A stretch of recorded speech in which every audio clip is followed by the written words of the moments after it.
spoke to a client today. He has a 40-year-old will. And the conversation went like this. I think I need to change some portion of the will.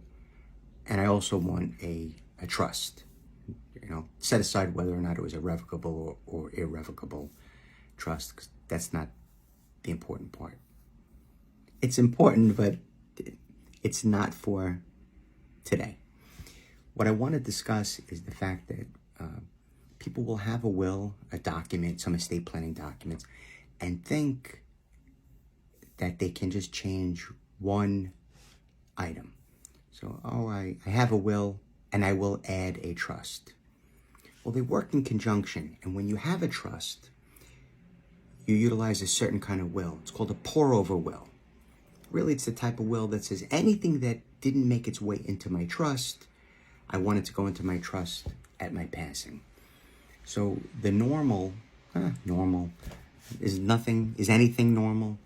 The typical will that says upon my passing, I want things to go 50% to A and B, or 1/3 to A, B, and C.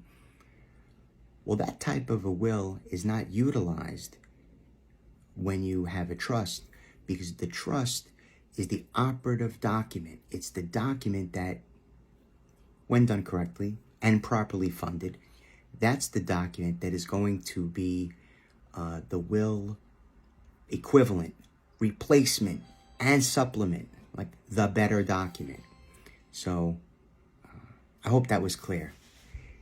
If you have old documents, even if you want to replace a 40-year-old will with another will, probably most of your life circumstances have changed in 40 years.